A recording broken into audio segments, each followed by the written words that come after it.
بسم اللہ الرحمن الرحیم۔ السلام علیکم حاضرین و سامعین۔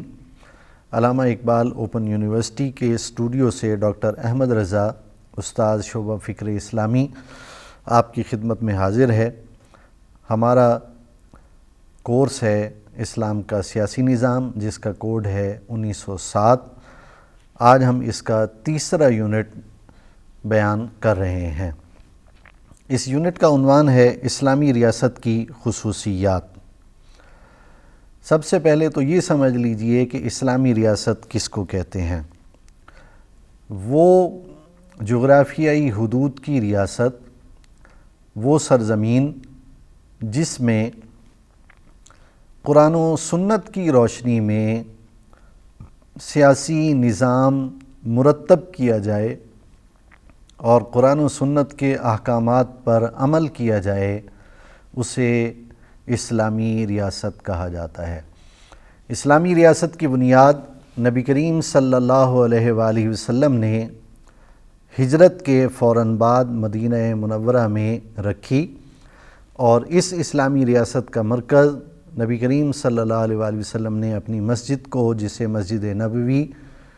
علی صاحبہا الصلاۃ والسلام کہا جاتا ہے۔ اسلامی ریاست کا منبع اور اسلامی ریاست کا مرکز اور اسلامی ریاست کا محور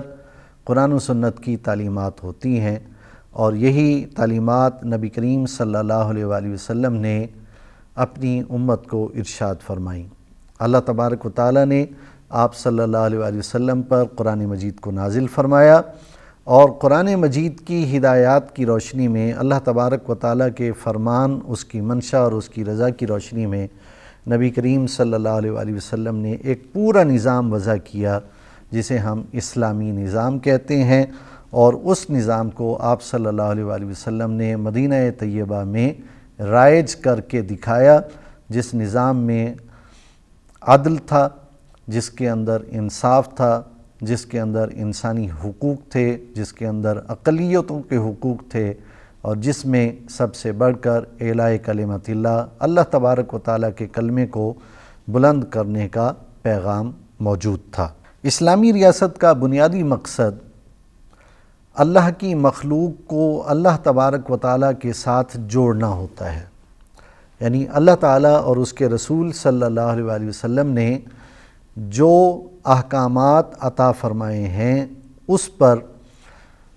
مسلمان عوام عمل کرے تو اس سے نہ صرف ان کی زندگی آسان ہو جاتی ہے، بلکہ آخرت میں بھی اللہ تبارک و تعالیٰ کی طرف سے اجر عظیم، جنت اور اس کے علاوہ دیگر انعامات عطا کیے جاتے ہیں۔ اسلامی ریاست کا بنیادی ضابطہ قرآن و سنت ہے، یعنی اسلامی ریاست در حقیقت وہ ریاست ہوگی جس کا پورا اسٹرکچر، پورا جس کا نظام قرآن و سنت کی تعلیمات کے اوپر مبنی ہو۔ جس طرح پاکستان کے آئین کے ابتدائیہ پریامبل کے اندر لکھا ہوا ہے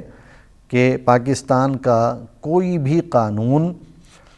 قرآن و سنت کی تعلیمات سے منافی نہیں ہوگا، یعنی قرآن و سنت کی تعلیمات پر مبنی تمام آئین سازی اور قانون سازی کی جائے گی۔ اسلامی ریاست کے فرائض میں یہ بات شامل ہے کہ اسلامی ریاست ایک طرف تو اعلاء کلمت اللہ کا کام کرے، یعنی اللہ تبارک و تعالیٰ کے کلمے کو بلند کرے، اور اللہ تبارک و تعالیٰ کے نظام کو، جسے ہم عام زبان میں نظام مصطفیٰ صلی اللہ علیہ وآلہ وسلم کہتے ہیں، یعنی وہ نظام جو اللہ کے پیارے نبی صلی اللہ علیہ وآلہ وسلم نے قائم کرتے کے دکھایا، اور خلفائے راشدین نے اسی نظام کو آگے ایکسپینڈ کیا، اس کو بڑھایا، اس کی ترویج کی، اس کی اشاعت کی، اور دنیا تک اس نظام کا فائدہ پہنچایا۔ وہی نظام رائج کیا جائے، جس میں عبادات بھی شامل ہیں، اخلاقیات بھی شامل ہیں، انسانی معاملات بھی شامل ہیں، اور اگر کوئی قانون کی خلاف ورزی کرتا ہے تو اس کے لیے سزاؤں کا ایک نظام بھی شامل ہے۔ اسلامی ریاست کا بنیادی فرض اللہ تبارک و تعالیٰ کے کلمے کو بلند کرنا اور عوام کی فلاح و بہبود اور ان کی حفاظت کے لیے ہر قسم کی سعی اور کوشش کرنا ہے، اور اس کی حکومت کا طریقہ کار شورائی نظام پر مشتمل ہے، یعنی خلیفہ وقت جسے حکمران آج کے زمانے میں کہا جا سکتا ہے، وہ چاہے کوئی بھی حکمران ہو اور کسی بھی نظام کا حکمران ہو، اگر اسلامی ریاست ہے تو اسلامی ریاست کا جو نظام حکمرانی ہے وہ مشاورت پر مشتمل ہوگا، عوام سے اس کی مشاورت کی جائے گی، اور اسی طرح جو صاحب الرائے لوگ ہیں، جو معاملات کو بہت اچھے طریقے سے سمجھنے والے اور بہت اچھی رائے دینے والے لوگ ہیں، ان سے بھی رائے لی جائے گی، اور تمام آراء کو سامنے رکھتے ہوئے بہتر سے بہترین فیصلہ کرنے کی کوشش کی جائے گی، جس کا فائدہ عوام کو براہ راست پہنچے۔ اسلامی ریاست میں شہریوں کے بنیادی حقوق محفوظ ہوتے ہیں، اور قرآن و سنت اس کی ضمانت دیتے ہیں، تعلیم بھی دیتے ہیں، اور آئین بھی اس کی ضمانت فراہم کرتا ہے۔ سب سے پہلا اور بنیادی حق آزادی ہے، اور پھر جینے کا حق ہے، خود مختاری کا حق ہے، روزگار کا حق ہے، خوراک کا حق ہے، تعلیم کا حق ہے، اور معاش کا حق ہے، اچھی معیشت کا حق ہے، ووٹ کا حق ہے۔ مختلف حقوق اسلامی ریاست اپنے شہریوں کو فراہم کرتی ہے اور ان حقوق کی حفاظت کرتی ہے۔ اسلامی ریاست کی قیادت، اسلامی ریاست کی قیادت لیڈرشپ کس طرح کی ہونی چاہیے؟ اسلامی ریاست کی لیڈرشپ نبی کریم صلی اللہ علیہ وآلہ وسلم کے اسوہ حسنہ پر قائم ہونی چاہیے، یعنی خلیفہ وقت مسلمان ہو، خلیفہ وقت یا حکمران عادل ہو، خلیفہ وقت یا حکمران سچا ہو، خلیفہ وقت یا حکمران جھوٹ سے اجتناب کرنے والا ہو، خلیفہ وقت یا حکمران دیانت دار ہو، خلیفہ وقت یا حکمران اپنے آپ کو احتساب کے عمل سے گزارنے والا ہو، یعنی اکاؤنٹیبل ہو، کہ جب بھی اس کا احتساب کیا جائے تو وہ اپنے آپ کو احتسابی نظام کے سامنے پیش کرے، وہ کرپشن کرنے والا نہ ہو، کسی کے حقوق کھانے والا نہ ہو، رشوت لینے والا نہ ہو، کسی کو تکلیف پہنچانے والا نہ ہو، بلکہ عوام کے ہر فرد کے لیے وہ یکساں سوچ رکھتا ہو، سب کے لیے فائدے کا کام کرتا ہو، اور سب کو بہتر سے بہتر زندگی کا موقع فراہم کرنے والا ہو، ملک میں امن قائم کرنے والا ہو، اور اگر جنگ کی کوئی صورت ہو تو اس میں عوام کی حفاظت کرنے والا ہو، بہترین فوج تیار کرنے والا ہو، اور ملک کے لیے سیاسی اور بہترین دفاعی نظام کو قائم کرنے والا ہو،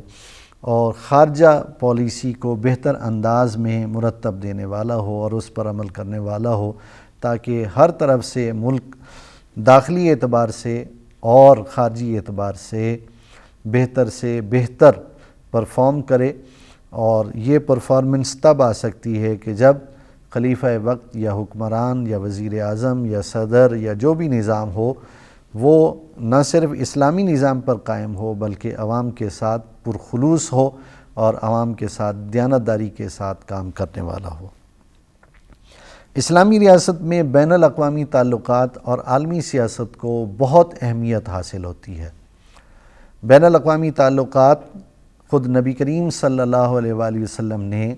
قائم فرمائے۔ آپ صلی اللہ علیہ وآلہ وسلم نے مختلف بادشاہوں کے پاس، سربراہوں کے پاس، سرداروں کے پاس خطوط ارسال کیے۔ آپ صلی اللہ علیہ وآلہ وسلم نے صحابہ کرام کو سفارتکاری کے لیے بھیجا۔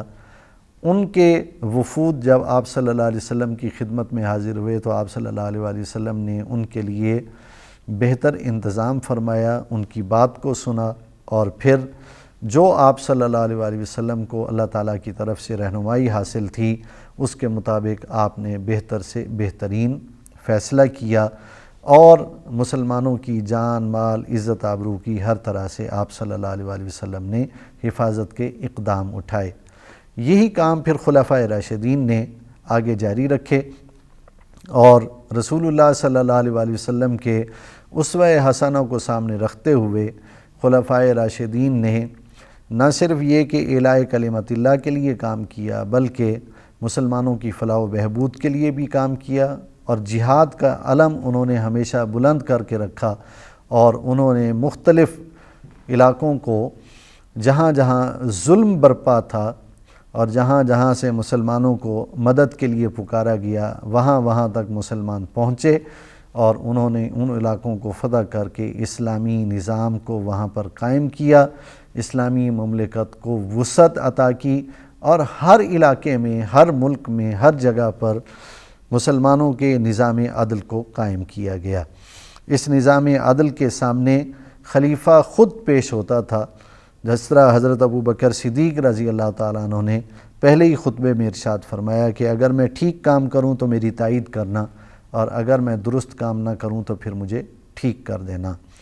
اور دیگر خلفاء نے بھی اسی طرح اپنے آپ کو پیش کیا۔ اور نبی کریم صلی اللہ علیہ وآلہ وسلم نے جو ہدایات صحابہ کرام کو عطا فرمائی تھیں، ان کا مکمل طور پر اگر ہم پیروی دیکھتے ہیں تو وہ خلافت راشدہ میں نظر آتی ہے کہ خلفائے راشدین نے رسول اللہ صلی اللہ علیہ وسلم سے جس نظام کو لیا تھا اور قرآن و سنت کا وہ نظام، انہوں نے وہی نظام آگے قائم کیا۔ انہوں نے سادہ سے سادہ ترین زندگی گزاری اور عوام کو زیادہ سے زیادہ سہولت دی، اور اس کے لیے بھرپور کوشش کی، اور سادہ زندگی گزارنے کے باوجود بھی انہوں نے اپنے آپ کو احتساب کے لیے ہمیشہ پیش کیا۔ امید ہے کہ آج کے اس یونٹ میں